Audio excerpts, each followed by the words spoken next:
ಇದೊಂದು ವಿಶೇಷವಾಗಿರ್ತಕ್ಕಂಥ ಪ್ರಶ್ನೆ. ಇಲ್ಲಿ 5 ಆಕೃತಿಗಳನ್ನ ಕೊಟ್ಟಿದ್ದಾರೆ. ಇದ್ರ ಬಗ್ಗೆ ನಾವು ಚರ್ಚೆ ಮಾಡ್ತಾ ಹೋಗೋಣ. ಮೊದಲಿಗೆ ಈ ಮೇಲಿನ ಆಕೃತಿಗಳೆಲ್ಲವೂ ಒಂದೇ ಎತ್ತರದಲ್ಲಿದೆ. ಈ ಮೇಲಿನ ಆಕೃತಿಗಳೆಲ್ಲವೂ ಒಂದೇ ಎತ್ತರದಲ್ಲಿದೆ ಅಂತ ಕೊಟ್ಟಿದ್ದಾರೆ. ಉದಾಹರಣೆಗೆ ಎ ಆಕೃತಿ ಎತ್ತರ ಬಂದು 5 ಯೂನಿಟ್ ಅಂತ ಆದ್ರೆ ಬಿ ಆಕೃತಿ ಎತ್ತರ ಸಹ 5 ಯೂನಿಟ್, ಸಿ ಡಿ ಇ ಇದರದ್ದು ಸಹ 5 ಯೂನಿಟ್. ಯಾಕಂತ ಹೇಳಿದ್ರೆ ಎಲ್ಲಾ ಆಕೃತಿಗಳು ಒಂದೇ ಎತ್ತರದಲ್ಲಿವೆ ಅಂತ ಕೊಟ್ಟಿದ್ದಾರೆ. ಎರಡನೇದು, ಬಿ ಯನ್ನು ಹೊರತುಪಡಿಸಿ ಎಲ್ಲಾ ಆಕೃತಿಗಳ ಪಾದವು ಚೌಕಾಕಾರವಾಗಿದೆ. ಬಿ ಯನ್ನು ಹೊರತುಪಡಿಸಿ ಎಲ್ಲಾ ಆಕೃತಿಗಳು ಚೌಕಾಕಾರದ ಪಾದವನ್ನು ಹೊಂದಿದೆ. ಎ ಆಕೃತಿ ನೋಡ್ಬೋದು, ಬಿ, ಸಿ, ಡಿ ಮತ್ತೆ ಇ ಎಲ್ಲಾ ಆಕೃತಿಗಳ ಪಾದ ಏನಿದೆಯೋ ಅದು ಚೌಕಾಕಾರವಾಗಿದೆ. ಬಿ ಯನ್ನು ಹೊರತುಪಡಿಸಿ ಇನ್ನೆಲ್ಲದ ಆಕೃತಿಯ ಪಾದ ಚೌಕಾಕಾರವಾಗಿದೆ. ಮೂರನೇದು, ಸಿ ಹೊರತುಪಡಿಸಿ ಎಲ್ಲ ಆಕೃತಿಗಳು ಪಟ್ಟಕ ಅಂದ್ರೆ ಪ್ರಿಸಮ್ ಆಗಿದೆ.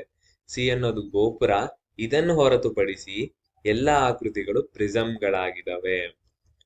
ಮತ್ತೆ ಡಿ ಅನ್ನು ಹೊರತುಪಡಿಸಿ ಎಲ್ಲ ಆಕೃತಿಗಳು ಲಂಬಕೋನವನ್ನು ಹೊಂದಿದೆ. ಲಂಬಕೋನವನ್ನು ಹೊಂದಿದೆ ಅಂತ ಹೇಳಿದ್ರೆ ಇದರ ಪಾದ ಬಂದು ಎತ್ತರಕ್ಕೆ ಲಂಬವಾಗಿದೆ. ಮತ್ತೆ ಈ ಹೊರತುಪಡಿಸಿ ಎಲ್ಲ ಆಕೃತಿಗಳು ಒಂದೇ ಪಾದದ ವಿಸ್ತೀರ್ಣವನ್ನು ಹೊಂದಿದೆ. ಈ ಕೊನೆಯ ಆಕೃತಿ ಏನಿದೆಯೋ ಈ ಇದನ್ನು ಹೊರತುಪಡಿಸಿ ಉಳಿದ ಎಲ್ಲಾ ಆಕೃತಿಗಳು ಎ ಬಿ ಸಿ ಡಿ ಇದರ ಪಾದದ ವಿಸ್ತೀರ್ಣ ಏನಿದೆಯೋ ಇದು ಒಂದೇ ಆಗಿರುತ್ತೆ, ಅಂದ್ರೆ ಈಕ್ವಲ್ ಆಗಿರುತ್ತೆ. ಮತ್ತೆ ಇನ್ನೊಂದೇನಂದ್ರೆ ಆಕೃತಿ ಇಯ ಪಾದದ ಬಾಹುವು ಆಕೃತಿ ಏನ ಪಾದದ ಬಾಹುವಿನ 1.5 ಪಟ್ಟು ವಿಸ್ತರಣೆ ಆಗಿದೆ. ಈನ ಪಾದದ ಬಾಹು ಏನಿದೆಯೋ ಇದು ಎಗಿಂತ 1.5 ಟೈಮ್ಸ್ ಹೆಚ್ಚು ವಿಸ್ತರಣೆ ಆಗಿರುತ್ತೆ ಅಂತ. ಮತ್ತೆ ಚಿತ್ರ ಎಯ ಘನಫಲ ಬಂದು ಚಿತ್ರ ಎನ ಘನಫಲ 28 ಸೆಂಟಿಮೀಟರ್ ಕ್ಯೂಬ್ ಆಗಿದ್ದರೆ ಇತರ ಆಕೃತಿಗಳ ಘನಫಲವೆಷ್ಟು? ಏನ ಘನಫಲ ಕೊಟ್ಟಿದ್ದಾರೆ, ಅದೇ 28 centimetre cube. B C D E ಇದರ ಘನಫಲ ಏನು ಅಂತ ಕಂಡುಹಿಡಿಬೇಕು. ಘನಫಲದ ಸೂತ್ರ ಏನು ಅಂತ ಹೇಳಿದ್ರೆ ಪಾದಕ್ಕೆ ಎತ್ತರನ ಗುಣಿಸೋದು. ಘನಫಲ ಅಂತ ಹೇಳಿದ್ರೆ ಪಾದ ಇಂಟು ಎತ್ತರ. ಏನ ಘನಫಲ ಏನು? 28 ಸೆಂಟಿಮೀಟರ್ ಕ್ಯೂಬ್. ಹಂಗಂದ್ರೆ ಏನ ಪಾದವನ್ನ ಅದರ ಎತ್ತರಕ್ಕೆ ಗುಣಿಸಿದಾಗ ನಮಗೆ 28 ಸೆಂಟಿಮೀಟರ್ ಕ್ಯೂಬ್ ಬಂದಿದೆ ಅಂತ. ಏನ ಘನಫಲ ಏನು? 28 ಸೆಂಟಿಮೀಟರ್ ಕ್ಯೂಬ್. ಈಗ ನಾವು ಬಿ ಯ ಘನಫಲ ಏನು ಅಂತ ಕಂಡುಹಿಡಿಬೇಕು. ಇಲ್ಲಿ ನಮ್ಗೆ ಏನ್ ಕೊಟ್ಟಿದ್ದಾರೆ, ಎಲ್ಲಾ ಆಕೃತಿಗಳು ಒಂದೇ ಎತ್ತರದಲ್ಲಿದೆ, ಮತ್ತೆ ಇದರ ಪಾದದ ವಿಸ್ತೀರ್ಣ ಏನಿದೆಯೋ ಅದು ಸಹ ಒಂದೇ ಆಗಿರುತ್ತೆ. ಏನ ಎತ್ತರನೂ ಸೇಮು, ಬಿ ನ ಎತ್ತರನೂ ಸೇಮ್ ಅಂತ ಹೇಳಿದ್ರೆ ಮತ್ತೆ ಏನ ಪಾದದ ವಿಸ್ತೀರ್ಣ ಕೂಡ ಸೇಮ್, ಬೀನದ್ದು ಒಂದೇ ಆಗಿರುತ್ತೆ ಅಂತ ಹೇಳಿದಾಗ ಬೀನ ಘನಫಲದ ಸೂತ್ರ ಏನು? ಪಾದ ಇಂಟು ಎತ್ತರ, ಅದು ಸಹ 28 ಸೆಂಟಿಮೀಟರ್ ಕ್ಯೂಬೇ ಆಗುತ್ತೆ. ಈಗ ಮೂರನೇದು, ಸಿ ನ ಘನಫಲ. ಸಿ ಅನ್ನೋದು ಗೋಪುರ ಆಗಿರೋದ್ರಿಂದ ನಮ್ಗೆ ಅದ್ರ ಸೂತ್ರ ಗೊತ್ತು. 1/3 ನ ಅದರ ಪಾದ ಇಂಟು ಎತ್ತರಕ್ಕೆ ನಾವು ಗುಣಿಸ್ಬೇಕು. 1/3 ಹಾಗೆ ಇಟ್ಕೊಂಡಿದೀವಿ. ಪಾದ ಇಂಟು ಎತ್ತರ ಏನು ಅಂತ ಹೇಳಿದ್ರೆ 28 ಸೆಂಟಿಮೀಟರ್ ಕ್ಯೂಬ್. ಯಾಕಂತ ಹೇಳಿದಾಗ ಇದರ ಎತ್ತರ ಮತ್ತು ಪಾದದ ವಿಸ್ತೀರ್ಣವು ಸಹ ಹೇಗೆ ಸಮವಾಗಿರುತ್ತೆ. ಆದ್ದರಿಂದ ಇದನ್ನ ಸುಲಭ ಮಾಡಿದಾಗ 28/3 ಸೆಂಟಿಮೀಟರ್ ಕ್ಯೂಬ್.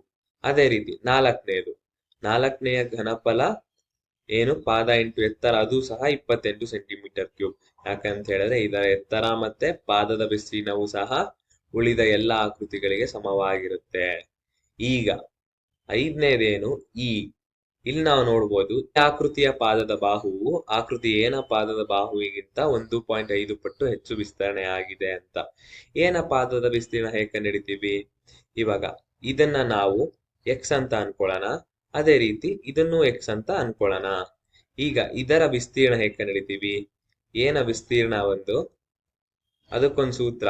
ಇವಾಗ ಎಕ್ಸ್ ಸೈಡ್ ಇಂಟು ಸೈಡ್, ಇವಾಗ ಎಕ್ಸ್ ಇಂಟು ಎಕ್ಸ್ ಮಾಡ್ತೀವಿ, ಆಗ ನಮ್ಗೆ ಏನ್ ಬರುತ್ತೆ? ಎಕ್ಸ್ ಸ್ಕ್ವೇರ್ ಇರುತ್ತೆ.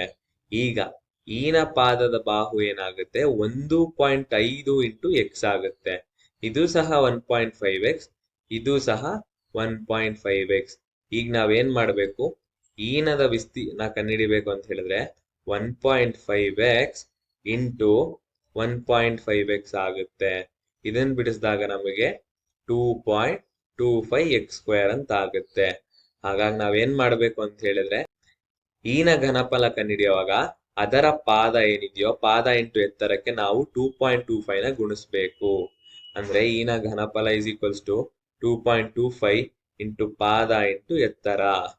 ಇದನ್ನ ನಾವು ಬಿಡಿಸಿದಾಗ 2.25ಗೆ 28 ಸೆಂಟಿಮೀಟರ್ ಕ್ಯೂಬ್ ನ ಗುಣಿಸ್ತೀವಿ.